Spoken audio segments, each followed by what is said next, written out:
온택트 성경 글귀 TV. 오늘은 갈라디아서 5장 2절에서 15절 말씀까지를 함께 읽도록 하겠습니다. 잠시 후에 뵙겠습니다.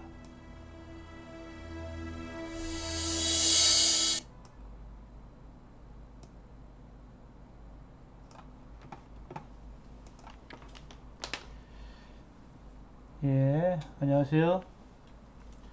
성경 긁어주는 남자 성극남입니다. 갈라디아서 이제 5장을 우리가 함께 긁어야 되는데요. 함께 먼저 성경 보도록 하겠습니다. 5장 1절이 이제 지난 시간에 봤던 마지막 부분인데, 지난 시간에 이제 마지막을 5장 1절로 끝을 냈지만, 사실은 이제 5장 1절은 5장 이후에 전개되는 내용을 연결해주는 그런 구절이라고 할 수가 있어요. 그래서 5장 1절에 보게 되면 그리스도께서 우리를 자유롭게 하려고 자유를 주셨으니 하면서 매우 중요한 단어가 등장하기 시작하는 것이죠. 우리가 갈라디아서 이제 1장, 2장에서는 사도 바울이 자신의 사도성에 대해서 과거를 언급하면서 본인이 사도인 것과 본인이 전하는 그리스도의 복음이 사람으로부터 말미암지 않았을 뿐만 아니라 심지어는 예루살렘 공회의 지도자들한테도 인정을 받았다라는 사실을 이제 확실히 하고 있는 것이죠. 그래서 본인의 복음과 사도성에는 전혀 의심의 여지가 없다라고 이제 1장, 2장에서 이야기를 하고, 3장, 4장에 와서는 자신이 전하는 복음의 핵심 내용들을 잘 서술하고 있죠. 한마디로 말하면 우리가 의롭게 되는 것은 믿음으로 의롭게 되는 것이다 라는 것에 대해서 논증을 하고 있는데, 그 논증의 내용이 어디까지 올라가냐, 이제 창세기 이제 12장까지 올라가게 되는 것이죠. 유대인들이 율법을 그렇게 강조하지만 율법 이전에, 모세 이전에 믿음의 조상 아브라함 때에 이미 하나님께서 아브라함을 의롭게 여기신 것은 바로 그의 믿음 때문이었다라는 이야기를 하고 있고, 모세로 말미암아 주어진 이 율법은 바로 예수 그리스도가 오시기 전까지임을 이야기하고 있는 것이죠. 그래서 때가 참에 예수님께서 율법의 완성자로 오셔서 아브라함에게 주셨던, 전 인류에게 주시는 보편적인 그 복이 예수 그리스도로 말미암아 모든 사람들에게 미칠 것에 대해서 복음이 이야기하고 있고, 사도 바울이 전하는 그 복음의 핵심은 바로 이제 그런 내용이다 라는 것을 이야기하면서, 이렇게 예수 그리스도의 십자가 복음으로 말미암아 하나님을 아빠, 아버지라고 부를 수 있는 하나님의 자녀가 된 사람들이야말로 바로 유업을 이을 자다라는 이야기까지 했던 것이죠. 그런데 이제 5장으로 넘어가게 되면 바로 이게 자유라는 이야기가 등장을 하게 됩니다. 교회에서 자주 다뤄지지 않는 단어이지만 신학적으로 또 성경적으로 아주 매우 중요한 단어인 것이죠. 그리스도께서 주신 거니까. 그리스도께서 궁극적으로 우리들에게 주시고자 하시는 것은 믿음으로 말미암아 의롭게 되는 것이지만, 거기서 한 발 더 나가면 우리를 자유롭게 하려는 것이에요. 자유롭게. 놀랍지 않습니까? 우리가 자유롭지 못했다는 거죠. 물론 이제 죄의 문제로 말미암아 그랬고 사단에게 종노릇하니까 그렇고 자유롭지 못했는데 예수님께서 궁극적으로 구원받은 하나님의 백성들에게 원하는 것은 바로 이 자유로움이죠. 이것을 뭐 신구약 성경 전체로 이야기한다면 뭐 에덴이 회복되는 것 같죠. 에덴이 회복되는 것과 같다고 할 수가 있죠. 즉 죄를 짓기 전에 아담과 하와는 하나님께서 창조하신 세계 속에서 자유로웠거든요. 그 자유로움이 인간 세상에 죄가 들어오면서부터 그 자유로움이 어느 정도 이렇게 억어가 되고 자유롭지 못한 삶이 주어졌던 것이죠. 그러니까 죄라는 것은 사람을 자유롭게 못하게 해요. 자유롭지 못하게 해요. 근데 예수님께서 근본적으로 십자가에 못 박혀 죽으심으로 말미암아 죄의 문제를 해결해 주셨기 때문에 이제는 완전하지 않지만 그리스도와 함께 동행하는 삶을 통해 가지고서 우리가 자유로워질 수 있다라는 것을 우리가 확인해야 되는 것이죠.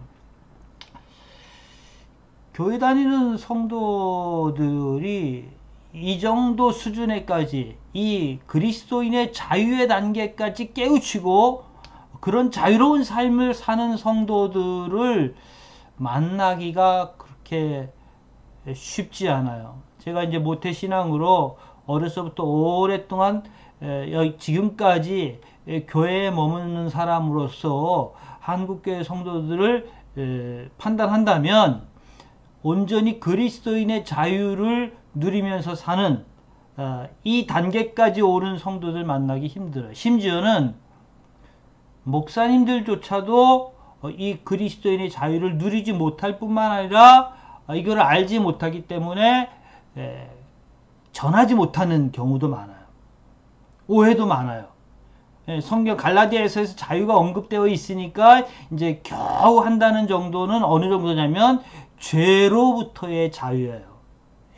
예수님께서 우리의 죄를 깨끗이 씻어주셨기 때문에 죄에서 우리를 자유케 하는 그 정도까지는 많이 들을 수 있는 말이지만 그러나 갈라디아서 5장에서 그리스도께서 우리에게 주신 이 자유는 단지 죄로부터 자유가 아니라 죄로부터 자유했으니 자유인으로서 살아가는 삶, 여기까지 이야기하고 있다고 우리가 봐야 되고 또 그래서 거기까지 이해하고 확신하고 그렇게 자유인으로서 살아가는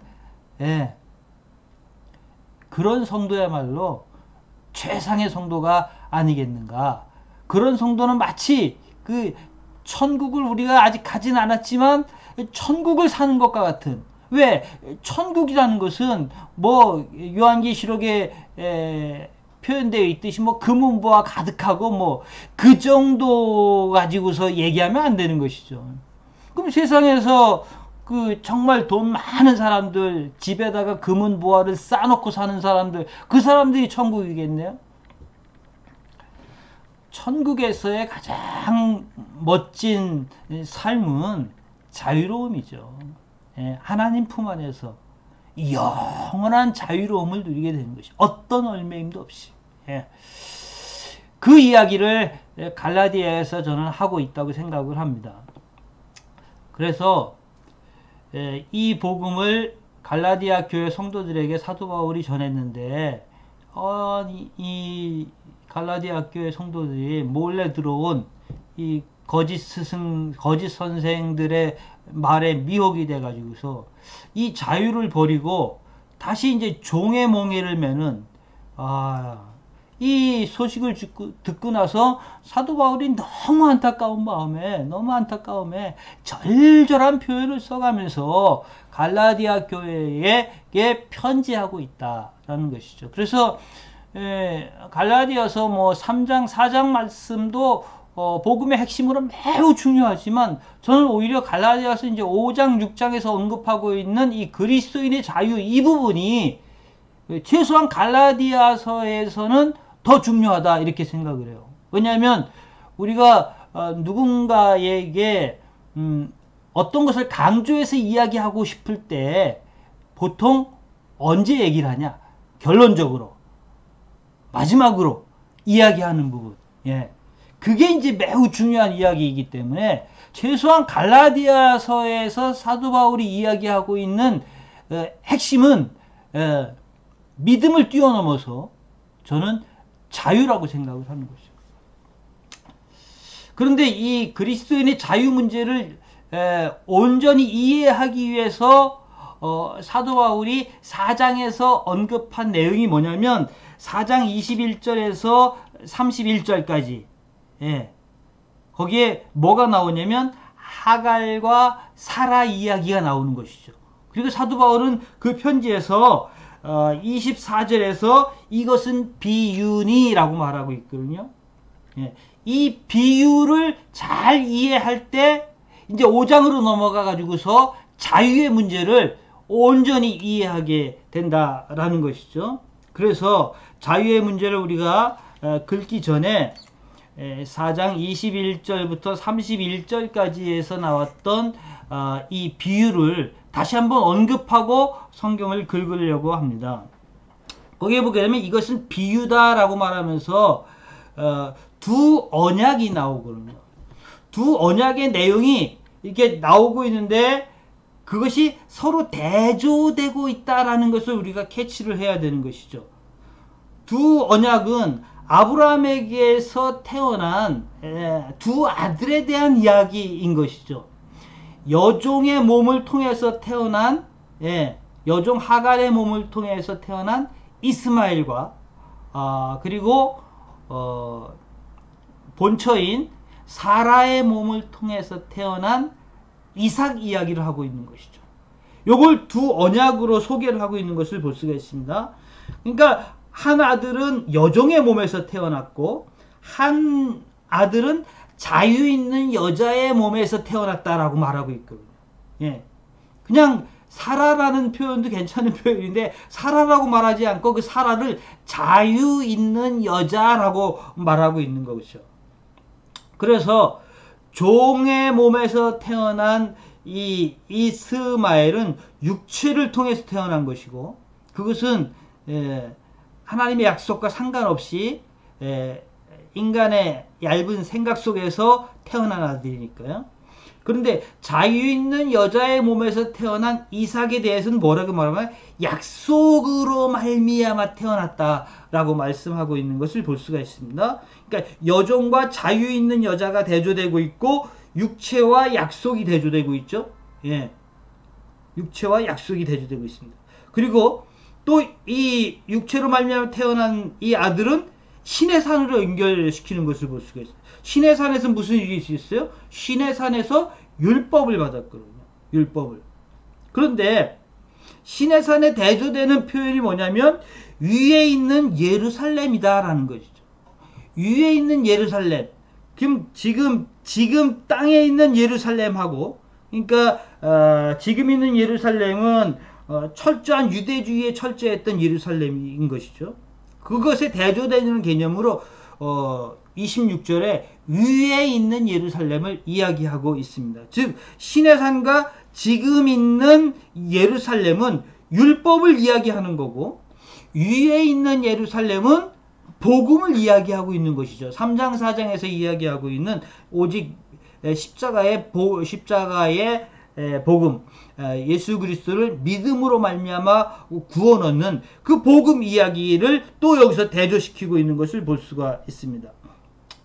그리고 이제 구약의 이사야서의 말씀에 인용된 거기에 내용에도 보게 되면 홀로 사는 자의 자녀하고 또 남편 있는 자의 자녀 이러한 대조적인 표현을 통해 가지고서 사라와 하갈을 또 암시하고 있는 것을 볼 수가 있다라는 것입니다. 그래서 이 이스마엘은 육체를 따라서 난 자이고 이삭은 성령을 따라서 난 자라고 결론 짓고 있는 것을 볼 수가 있습니다. 29절이죠. 그때 육체를 따라서 난 자가 성령을 따라서 난 자를 박해한 것 같이, 이런 표현이 나오고, 대조되는 표현이죠. 계속해서 두 언약의 두 기둥이 계속해서 대조되고 있어요. 그리고 결국은 이제 마지막에서 이해하고 있는 것은 여종의 몸에서 태어난, 육체로 말미암아 태어난 그 이스마엘은 유업을 이을 자가 아니다라는 것이죠. 그런데 자유 있는 여자의 몸에서 태어난, 사라의 몸에서 태어난, 약속으로 말미암아 태어난 이삭은 위에 있는 예루살렘, 믿음으로 말미암는 이 복, 믿음으로 말미암는 의의 근거에서 태어난 바로 이 이삭은 성령을 따라서 난 자이고 유업을 이을 자다라고 말하고 있어요. 그 비유에서 이 두 가지를 계속해서 두 언약이라고 말하면서 이것을 비교적으로 이야기하고 있는데, 그 핵심은 뭐예요? 한 여자는 자유 있는 여자이고 한 여자는 종이다라는 얘기죠. 그리고 나서 이제 5장 1절로 넘어가서 이야기하는 것이 그리스도께서 우리를 자유롭게 하려고 자유를 주셨다, 이 이야기를 하면서 연결이 된다 이거죠. 그러니까 이제 5장 이후에 우리가 자유의 문제를 이야기할 때는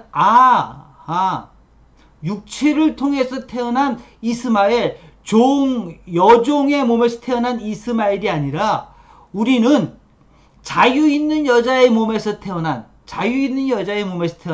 하나님의 약속으로 말미암아 태어난 이삭과 같이, 그래서 성령으로 말미암아 태어나서 유업을 이을 자가 된 그 이삭과 같이 그 자유를 언급하고 있는 거구나 라고 이해하면서 5장 이후의 말씀을 이해한다면 여러분들이 전체적인 이 자유의 문제를 이해하는 데 있어서 부족함이 없으리라 생각을 합니다.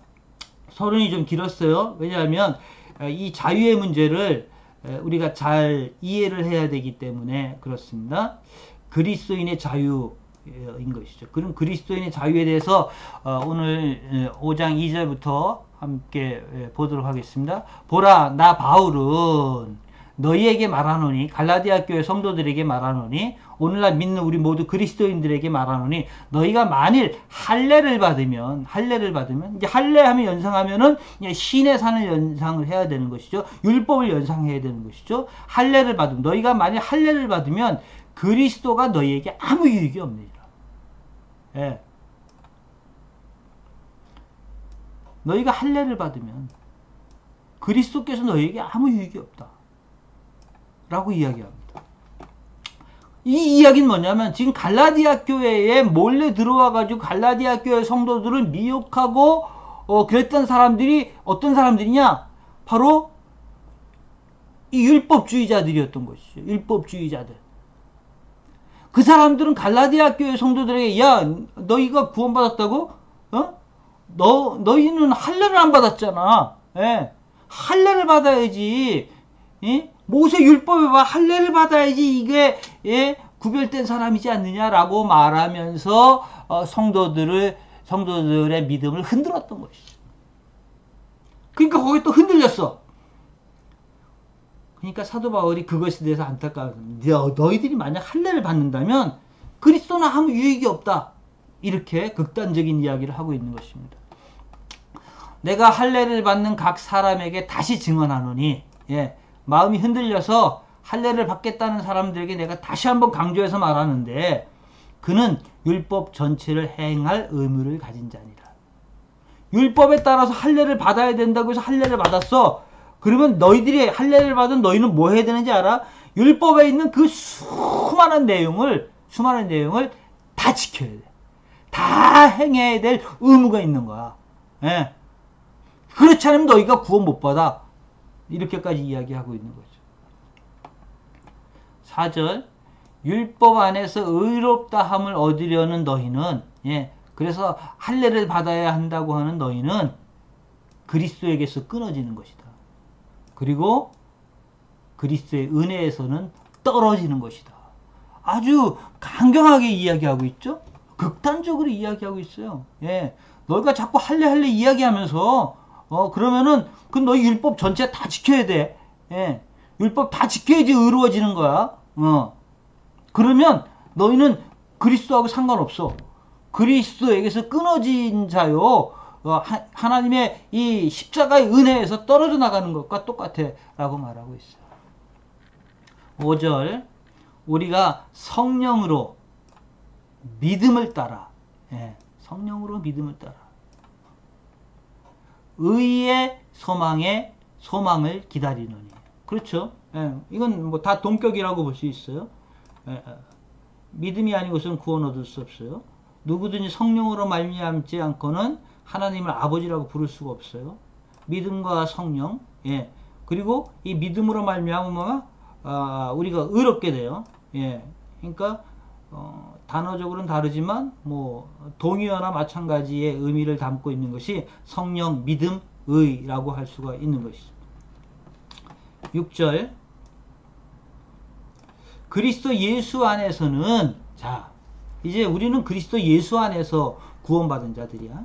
할례와 율법을 행함으로가 아니라 율법의 행위로 말미암은 것이 아니라 그리스도 예수 안에서 믿음으로 말미암아 구원받았단 말이에요. 그리스도 예수 안에 있는 우리에게는 할례, 무할례 아무 의미가 없다. 아무 의미가 없다. 더 큰 것을 얻었기 때문에 더 큰 은혜를 얻었기 때문에 작은 것들은 의미가 없다는 거예요. 효력이 없으되 다만 사랑으로서 역사하는 믿음뿐이라.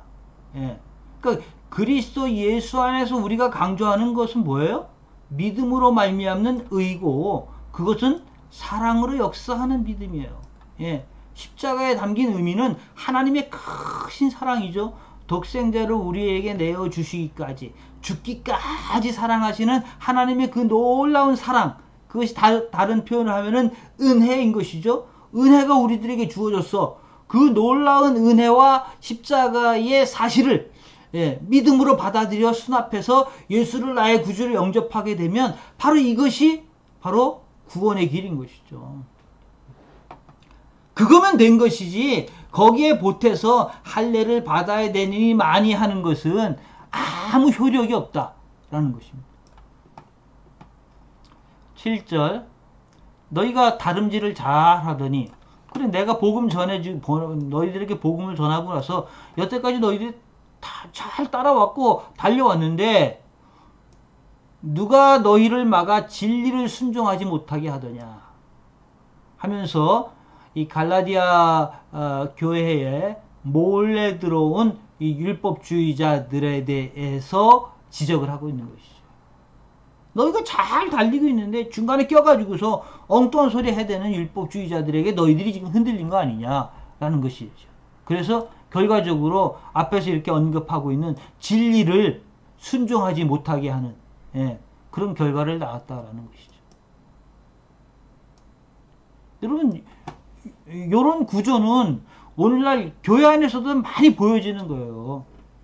정작 우리들에게 중요한 것은 십자가의 복음인데 이 십자가의 복음을 다른 것으로 자꾸 이렇게 더 씌우고 감추고 그래서 정작 중요한 십자가의 복음은 외면하고 다른 것들을 더 붙잡고 사는 사람들이 많다라는 거예요. 많다라는.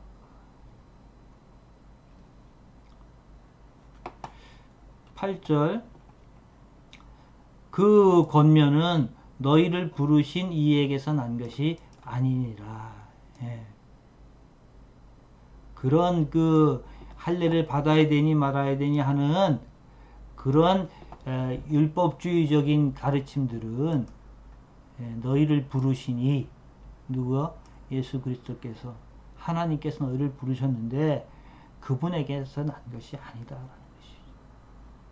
그것을 이미 갈라디아서 3장 4장에서 믿음의 조상 아브라함까지 호출해가지고 다 증언하고 있잖아요. 그러면서 교회 안에 적은 누룩이 온 덩이에 퍼졌다 라고 말하고 있어요. 누룩과 같은 율법주의자들이 들어와 가지고서 교회를 어지럽혔다라는 것이죠. 10절 나는 너희가 아무 다른 마음을 품지 아니할 줄을 주 안에서 확신하노라. 내가 이렇게 편지를 하니까 여러 가지로 논증을 하면서 여러분들한테 간절히 이렇게 편지를 했으니까 나는 여러분들이 다시 내 말을 잘 듣고 이해할 줄로 주 안에서 확신합니다. 그런 것이죠. 그러나 너희를 요동하게 하는 자는 누구든지 심판을 받으리라. 예. 교회 안에 들어온 이 율법주의자들. 여러분, 교회 안에 들어온 율법주의자라고 말하면 누구를 말하냐면 불신자들이 아니에요. 예. 유대교가 아니에요. 그 사람들은. 오랜 유대교 전통에 살다가 그리스도를 알게 된 사람이에요. 예. 그런데 과거의 그 율법주의적인 것들을 완전히 버리지 못하고 여전히 붙잡고 있는 것이죠. 그래서 율법과 할례를 붙잡고 있는 상태에서 예수 그리스도를 알게 돼 가지고서 이제 교회의 구성원이 된 사람들이에요. 예? 이 사람들이 이방인 그리스도인들에게, 즉 율법과 할례에 대해서 전혀 알지 못하는 사람들에게 너희들 예수 믿는 것만 가지고 안 돼. 율법과 할례 이게 필요하다고 라고 이야기를 했던 것이죠. 사도 바울은 그렇게 거짓 복음, 왜곡된 복음을 전하는 자들에게 단호하게 심판이 있으리라 라고 말하고 있어요. 여러분, 예수 믿지 않고 평생 살다가 지옥 가는 사람들도 불쌍하지만 교회 안에서 바른 복음을 따르고 바른 복음을 믿지 않고 엉뚱한 것에 미혹돼서 현혹돼서 그런 거 따라다니는 사람들도 참 불쌍한 사람들이에요. 예. 심판을 받으리라. 우리에게 중요한 것은 십자가의 복음인데, 믿음으로 말미암는 의의가 중요한 것인데 그거는 던져버리고 엉뚱한 거 쫓아다니시는 분들 많아요. 예. 그러면 안 됩니다. 그런 걸로 사람 미혹하고 거짓으로 저 초신자들 마음 흔드는 사람들에게는 심판이 있어요. 심판이. 11절 형제들아, 형제들아라는 표현은 매우 이제 친밀한 표현이죠. 내가 지금까지 할례를 전한다면, 내가 지금까지 너희들한테 이 할례를 전한다면, 율법을 전한다면, 율법의 행위를 강조했다면 어찌하여 지금까지 박해를 받으려. 그럼 내가 박해받지 않았겠지. 유대인들이 좋아했겠지. 그렇게 했으면 십자가의 걸림돌이 제거되었겠지. 12절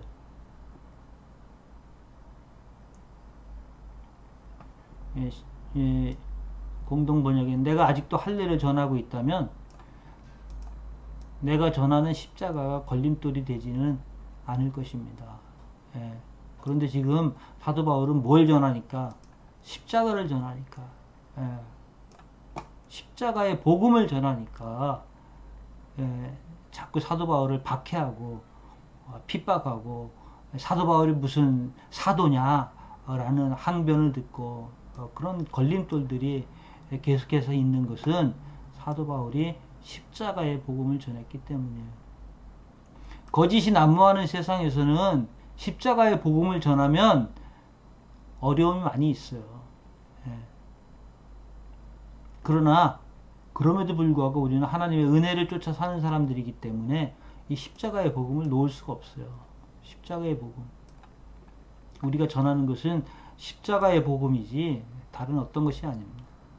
12절 너희를 어지럽게 하는 자들, 교회 안에 몰래 들어온 율법주의자들은 스스로 베어버리기를 원하노라 라고 말하면서 약간 은유적인 표현이기도 하고 거세해버려 라는 그런 말이죠. 자꾸 할례를 이야기하니까 약간 이제 쌍스러운 말 같기도 해요. 잘라버려, 거세해버려, 이런 표현이죠. 그만큼 사도 바울이 이 부분에 대해서 단호하다는 것을 우리가 이해를 해야 돼요. 아, 사도 바울이 십자가의 복음을 전하는 사도 바울에게 있어서 저 율법과 할례 문제는 저렇게 단호하게 잘라버려야 되는 것이구나. 우리가 그런 거에 얽매이지 말고 그걸 벗어 던져야 되는 것이구나. 예. 그게 뭐하고 연결되기 때문에, 자유하고 연결되기 때문에 그래요. 십자가의 복음은 우리를 자유하게 하는데, 율법과 할례 이거 붙잡고 있으면, 예, 바리새인처럼 율법주의자들처럼 거기에 얽매 있으면 진정한 자유하는 삶이 없다라는 거예요. 교회에 수십 년을 다니고 교회에서 직분자가 돼가지고서 뭘 이렇게 해도 자유함이 없죠. 예. 본인도 여전히 억눌려서 살고 다른 사람도 가로막고 십자가의 복음 알지 못하게 하고 그런 거가 똑같으니까 사도 바울이 그런 사람들에게 심판이 있으리라라고 말하잖아요. 형제들아, 너희가 자유를 위해서 부르심을 받다. 여러분들을 부르신 것은 믿음으로 말미암아 의롭게 되는, 그래서 하나님을 아바 아버지라고 부르는 하나님에게 자녀가 되는 것, 여기서 멈추지 말고 한 발 더 나가야 돼요. 즉 자유를 위해서 부르심을 받았다. 즉 십자가의 복음의 결론까지 누릴 수 있어야 된다는 것이죠. 십자가의 복음의 결론을 누릴 수 있어야 되는데, 십자가의 복음의 결론은 뭐예요? 예? 죄로부터 자유했고, 그리고 그리스도께서 우리를 부르신 것이 우리에게 자유를 주시기 위해서 부르셨기 때문에 이제 자유인으로서 살아가는 거죠. 자유인으로서. 그러나 그 자유로 육체의 기회를 삼지 말고 오직 사랑으로 종노릇하라. 예수님께서 우리를 부르신 거는 자유를 주려고 우리를 불렀다. 근데 이 자유라는 말이 혹 오해가 될 수가 있는 단어잖아요. 이제 마음대로 하면 되는구나. 왜? 내 마음대로 하면 되겠네. 그건 아니다라는 거예요. 혹시 그렇게 잘못 자유를 이해하는 사람이 있을까봐 사도 바울이 그러나 이렇게 하고 이야기하는 거예요. 그리스도께서 우리를 자유케 하려고 부르신 건 분명한데, 그러나 그 자유로 육체의 기회를 삼지 말아라. 자유인이 되었다고 해가지고서 네 마음대로 살아라. 그건 아니다는 것이죠. 그럼 자유인으로서의 그리스도인은 어떤 삶을 살아야 된다는 거예요? 본질적으로는 종이 아니에요. 종의 후손이 아니고 자유 있는 여자의 후손이기 때문에, 그래서 우리를 자유케 하셨어요. 그런데 이걸 육체의 기회로 삼지 말고 어떻게 하라고요? 사랑으로 종노릇하라. 여러분 이 말씀을 잘 이해해야 돼요. 계속해서 앞에서 바울이 강조한 게, 여러분들은 종이 아니에요. 종이 아니에요. 예수님께서 우리를 부르신 것은 자유케 하려고 우리를 부르셨어요. 여러분들은 자유인이에요. 라고 이야기하면서 결국 또 13절에서는 종노릇하라 라고 말하고 있거든요. 사랑으로 서로 종노릇. 이게 우리의 본질이고 우리가 이해해야 되는 갈라디아에서 언급하고 있는 자유예요. 우리의 신분은 자유인이다. 우리의 신분은 완전한 자유인이다. 그런데 자유인이기 때문에 하나님께서 우리들에게 주신 이 자유를 가지고 사랑으로 이웃을 섬기는, 종처럼 섬기는 자유인이라는 것을 강조하고 있다라는 것이죠. 그러므로 자유인의 사랑은 뭐예요? 자유인의 사랑은 종노릇하는 거예요. 교회 안에서 진정한 자유인은 사랑으로 종노릇하는 겁니다. 그게 진짜 자유인이에요. 그게 진짜 자유인. 그러니까 난 자유이니까 마음대로 하면 돼. 이거는 완전히 핫발이고, 진짜 자유인은 하나님 은혜 감사합니다. 나를 완전한 자유인으로, 죄로부터도 자유하고 또 내가 모든 율법으로부터도 자유한 사람으로서 살아갈 수 있도록 해주신 거 감사합니다. 이제 내가 사랑으로 종노릇하겠습니다. 여기서 이 종은 스스로 종되는 거예요. 다른 누가 나를 종 삼은 것이 아니라 내가 스스로, 그리스도께서 좋아서, 그리스도의 은혜에 감격이 돼서 내가 스스로 종으로서의 삶을 살아가는 것. 정말 멋있지 않아요? 그리스도인이 여기까지 도달해야 된다는 것이죠.